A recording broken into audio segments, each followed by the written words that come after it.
नमस्कार दोस्तों, कैसे हैं आप लोग। चलिए आज हम कक्षा 9 के संस्कृत में वर्ड विचार पढ़ते हैं।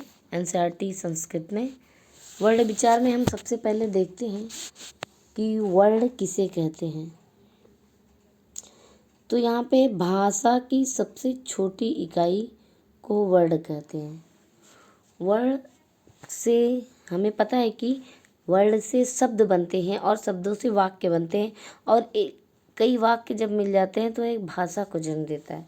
तो भाषा की सबसे छोटी इकाई को वर्ड कहते हैं। और ये वर्ड कैसे उत्पन्न हुए? पाणिनि ने वर्णमाला को 14 सूत्रों में प्रस्तुत किया। परंपरा के अनुसार महेश्वर ने अपने नृत्य की समाप्ति पर 14 बार डमरू बजाया। उसे ये 14 ध्वनियाँ पाणिनि को प्राप्त हुई। पाणिनि को जो 14 सूत्र प्राप्त हुए, उन्होंने लिखा है कि किस तरह से प्राप्त हुए। यहाँ पे लिखा हुआ है उन्होंने, नृत्यावसाने नटराजराजो ननाद ढक्काम नव पंचवारम उद्धर्तु कामः सनकादि सिद्धा नेत विमर्शे शिव सूत्र जालम। तो नृत्यावसाने मतलब नृत्य के अवसान में, अवसान मतलब अंत में, नटराज राजों ने भगवान अर्थात भगवान शिव ने अब ननाद ढक्का मतलब अपने डमरू को बचाया। 9 पंचवारम मतलब 9 और 5 मतलब 14 बार भगवान शिव ने अपने डमरू बजाए, जिसको पाणिनि ने अपने पास लिख कर रख लिया। और वह डमरू के आवाज इस प्रकार थे, आई उड़ रिल रिक एओंग एओच हयवरट लण य मंगलनम छ भय घड़धस जब गढ़दश ख फ छ ठ थ चट तव। और उसके बाद फिर 12वां है क पय सख सर हल। इन महेश्वर सूत्रों में जो अंतिम वर्ण है, सबका अंतिम वर्ण वह इत संज्ञक है, मतलब वह उसका अंत हो जाएगा, समाप्त हो जाएगा, मतलब इसे हम वर्ण के अंतर्गत नहीं गिनेंगे।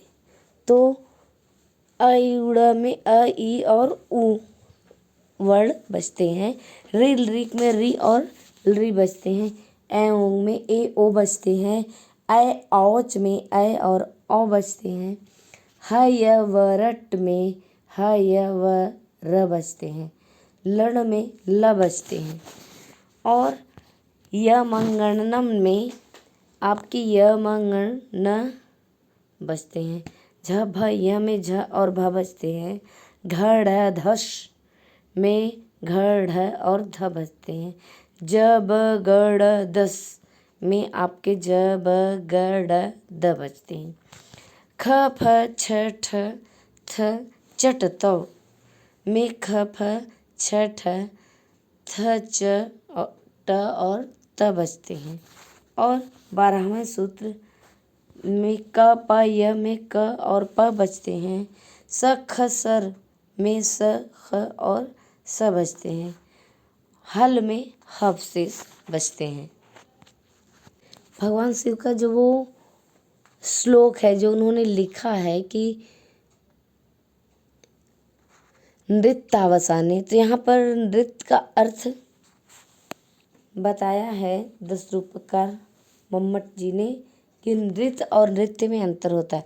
नृत्य जो होता है केवल भावों पर आधारित होता है, भावों पर नृत्य करते हैं, मतलब भाव मुद्रा के अनुसार। लेकिन नृत्य जो होता है वह ताल और छंद से युक्त होता है, जिसमें वाद्ययंत्र इत्यादि बजते हैं। यहाँ पर प्रत्येक सूत्र के अंत में प्रत्येक सूत्र के अंत में हल वर्ड का प्रयोग किया गया है।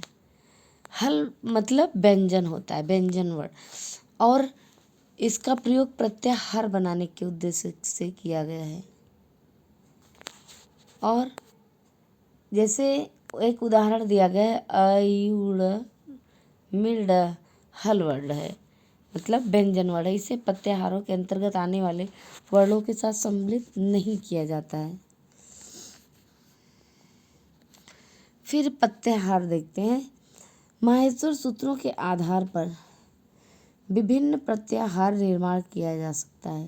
प्रत्याहार दो वर्णों से बनता है, जैसे अच, इक, यड़, अल, हल इत्यादि। इन वर्णों से लेकर अंतिम वर्ण के मध्य आने वाले सभी वर्णों की गणना की जाती है। प्रत्याहार के अंतर्गत आदि वर्ण तो परिगणित होता है, किंतु अंतिम वर्ण को छोड़ दिया जाता है। यहाँ पे प्रत्याहार में अंतिम वर्ण को छोड़ दिया जाता है।